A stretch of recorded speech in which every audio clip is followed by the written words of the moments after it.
ત્યાં બંનેને good morning. શરૂઆત આરતી આપથી કરીએ। કયા સ્ટોક્સ આજે ખાસ ફોકસમાં રાખશો?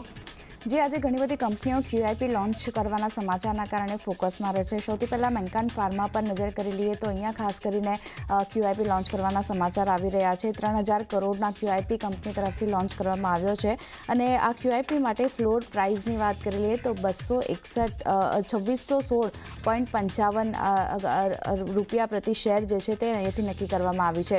બીજી બાજુ કરંટ માર્કેટ પ્રાઇસથી 5% ડિસ્કાઉન્ટ પર આ ફ્લોર પ્રાઇઝ નક્કી કરવામાં આવી છે અને QIP માં 2.9% ઇક્વિટીનો ડાયલ્યુઝન જે છે તે ત્યાંથી આપણને રહેતું જોવા મળશે। તો એક ફોકસ ખાસ કરીને મેનકાઇન્ડ ફાર્મા પર 3000 કરોડના QIP કંપની તરફથી જે રીતે લોન્ચ કરવામાં આવ્યો છે નજર રાખવાની રહેશે। અહીંયા બીજું એક કાઉન્ટર ખાસ કરીને HCCનું છે, હિન્દુસ્તાન કન્સ્ટ્રક્શન કંપની। અહીંયા પણ કંપની તરફથી QIP લોન્ચ કરવાના સમાચાર આવી રહ્યા છે। 400 કરોડનો QIP અહીંયા HCC તરફથી લોન્ચ કરવામાં આવ્યો છે અને ડિમાન્ડ સારી રહેવા પર 200 કરોડનો ગ્રીન શૂ ઓપ્શન પણ કરવામાં આવ્યો છે કંપની તરફથી। QIP નો ફ્લોર પ્રાઇસની વાત કરી લઈએ તો 45.27 રૂપિયા પ્રતિ શેર રાખવામાં આવી છે અને કરંટ માર્કેટ પ્રાઇસથી લગભગ 8.4% ડિસ્કાઉન્ટ પર આ ફ્લોર પ્રાઇસ નક્કી કરવામાં આવી છે અને QIPમાં લગભગ 14 કરોડ શેરનું ડાયલ્યુઝન જે છે તે અહીંયાથી રહેતું જોવા મળશે। ઋણ ચૂકવવા પ્રોજેક્ટ માટે આ રકમનો ઉપયોગ ખાસ કરીને કંપની કરતી જોવા મળશે। તો HCCમાં પણ એક 400 કરોડનો QIP લોન્ચ કરવાના સમાચાર આવી રહ્યા છે। ફોકસ આજે HCCના કાઉન્ટર પર પણ રાખવાનું રહેશે। ગ્રેવિટા ઇન્ડિયાની વાત કરી લઈએ તો અહીંયા પણ ખાસ કરીને QIP લોન્ચ કરવાના સમાચાર આવી રહ્યા છે। ગ્રેવિટા ઇન્ડિયાનો QIP લોન્ચ થયો છે અને QIP માટે ફ્લોર પ્રાઇસ 2206.49 રૂપિયા પ્રતિ શેરની નક્કી કરવામાં આવી છે।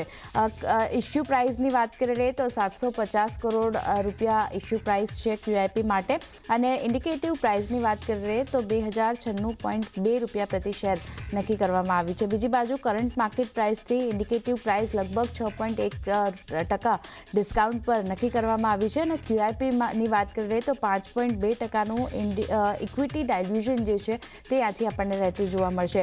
બીજી બાજુ પ્રમોટર માટે 90 દિવસનો લોકિન પીરિયડ રહેશે અને પ્રમોટર ગ્રુપ માટે ખાસ કરીને 30 દિવસનો લોકિન પીરિયડ અહીંયાથી રાખવામાં આવ્યો છે।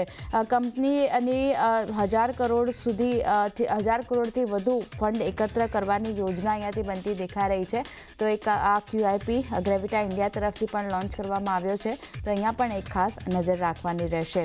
વેદાંતાનું કાઉન્ટર ગઈકાલે પણ ફોકસમાં હતું। ડિવિડન્ડના સમાચારના કારણે ગઈકાલે જે બોર્ડ બેઠક થઈ હતી તેમાં ખાસ કરીને મંજૂરી મળતી દેખાઈ રહી છે।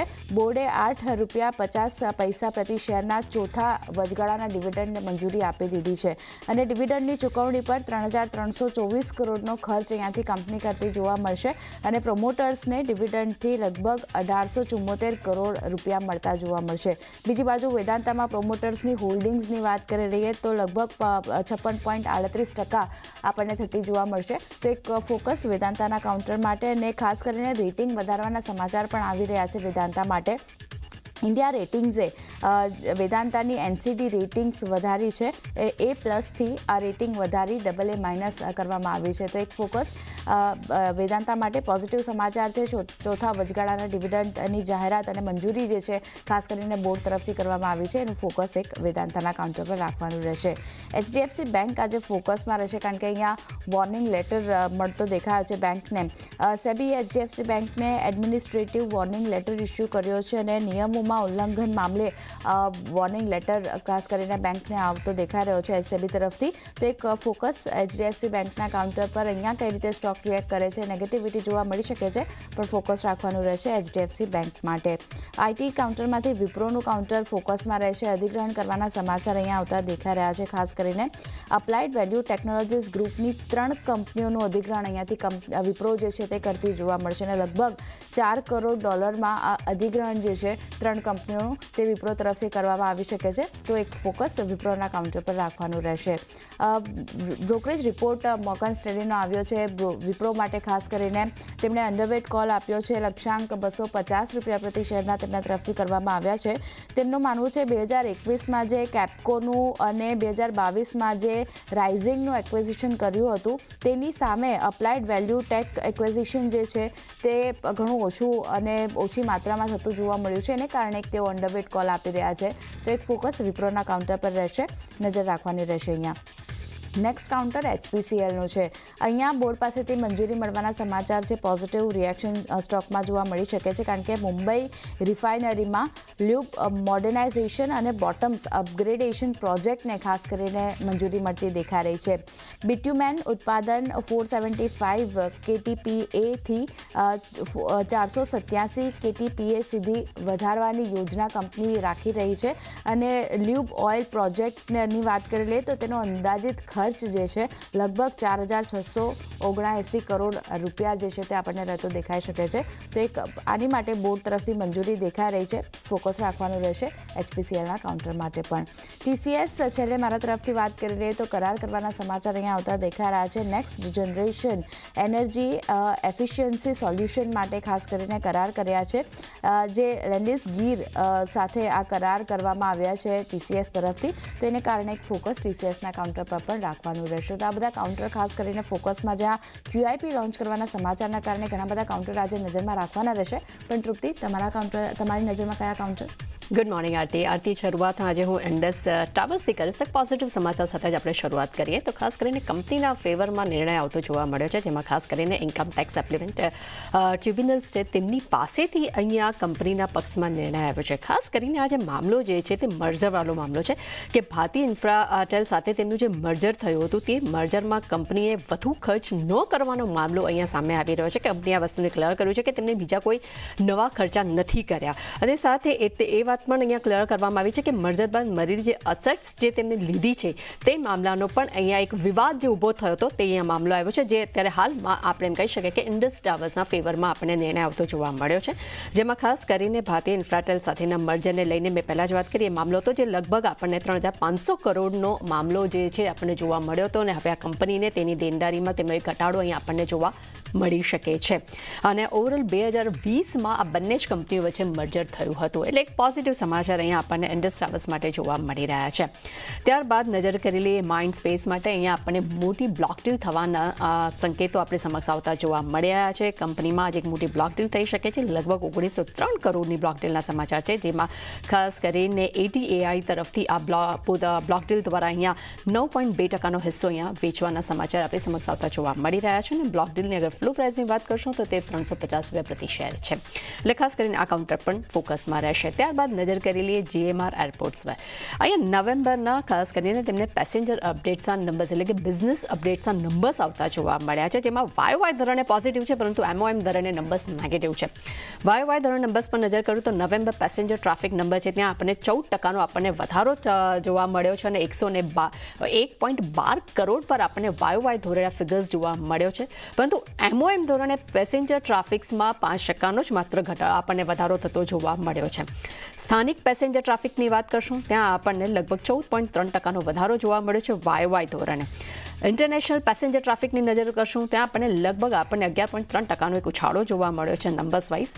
પરંતુ એરક્રાફ્ટ મુવમેન્ટની અગર જો હું વાત કરું છું YOY ધોરણે ત્યાં આપણને 8% વધારો જોવા મળ્યો છે અને 69,540 પર નંબર્સ આવતા જોવા મળ્યા છે. પરંતુ MOM ધોરણે ત્યાં આપણને 3% ઘટાડો જોવા મળ્યો છે. એટલે ખાસ કરીને YOY ધોરણે અગર નંબર્સ જોઈએ છે તો ખૂબ જ એક શાનદાર અને પોઝિટિવ નંબર્સ આપણને બિઝનેસ અપડેટના જોવા મળ્યા છે. એટલે આ કાઉન્ટર રડારમાં રહેશે. ત્યારબાદ નજર કરી લઈએ SRF. અહીંયા LICએ SRFમાં પોતાનો હિસ્સો અહીંયા વધાર્યો છે. તેમને 0.03% હિસ્સો વધાર્યો છે અને હિસ્સો તેમનો જે 4.97% હતો ત્યાંથી વધીને હવે 5% થઈ ગયો છે. અને 13 ડિસેમ્બરે તેમને આ હિસ્સો જે છે તેમને વધાર્યો હતો. અને પ્રાઇસની વાત કરશું તો તેમને 2272.95 પ્રતિ શેરના ભાવ પર તેમના 0.03% હિસ્સો તેમને ખરીદ્યો છે. એટલે ડેફિનેટલી આ કાઉન્ટર પણ ફોકસમાં જોવા મળી શકે છે. ત્યારબાદ બે કાઉન્ટર્સ છે રેલવે કંપનીઓના છે. તેમાં પહેલું કાઉન્ટર છે એ છે ટેક્સમેકો રેલ. અહીંયા કંપનીને છત્તીસગઢ સરકાર પાસેથી તેમને ઓર્ડર્સ મળ્યા છે. તેમને 187 કરોડનો ઓર્ડર્સ આપણને મળતો જોવા મળ્યો છે. અને આપણે જોઈ રહ્યા છે કે હમણાં લાસ્ટ આ વીક રેલવે કાઉન્ટર્સ માટે ખૂબ જ ફોકસમાં રહ્યું છે અને ઘણું શાનદાર રહ્યું છે અને આજે પણ પોઝિટિવ સમાચાર છે. ત્યારબાદ રેલટેલ પર નજર કરીએ. અહીંયા પણ કંપનીને સેન્ટ્રલ વેર હાઉસિંગ કોર્પોરેશન પાસેથી 38 કરોડનો તેમને ઓર્ડર્સ મળતો જોવા મળ્યો છે. એટલે આ કાઉન્ટર પણ ફોકસમાં રહેશે. ત્યારબાદ નજર કરી લઈએ રુન બ્રેવરેજીસ પર.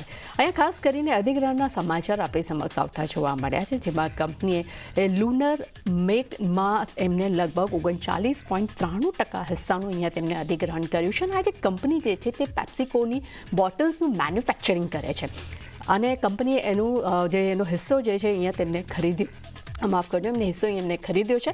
એટલે આ કાઉન્ટર પણ ફોકસમાં જોવા મળી શકે છે.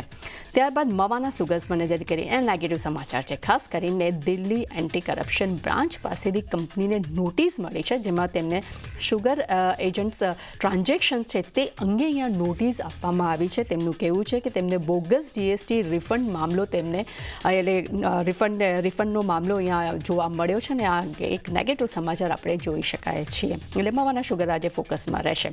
અને છેલ્લા કાઉન્ટર પર નજર કરીએ છીએ રેલીગર. અહીંયા પણ નેગેટિવ સમાચાર આપણી સમક્ષ આવતા જોવા મળ્યા છે. કંપનીને કારણ બતાવો નોટિસ મળી છે. તેમને કેર હેલ્થ ઇન્સ્યોરન્સને ખાસ કરીને IRDAI પાસેથી કારણ બતાવો નોટિસ મળી છે. રેગ્યુલેટરી નિયમોના પાલન ન કરવાને કારણસર તેમને આ નોટિસ આપવામાં આવી છે. અને IRDAI ખાસ કરીને 30 ઓગસ્ટથી 9 સપ્ટેમ્બર વચ્ચે અહીંયા તપાસ હાથ ધરી હતી. અને કેર હેલ્થ ઇન્સ્યોરન્સ કંપની જે છે તે રેલીગર એન્ટરપ્રાઇઝની સબસિડરી કંપની છે. એટલે આ કારણસર આજે આપણે રેલીગર કાઉન્ટર્સમાં એક ક્યાંક ને ક્યાંક નેગેટિવિટી જોવા મળી શકે છે. એટલે ખાસ કરીને નીરજ, મેં અને આરતીએ ઘણું લાંબુ લિસ્ટ તમારી આગળ પ્રેઝન્ટ કર્યું છે, પરંતુ આજે દરેકમાં આજે આપણને સારી એવી એક્શન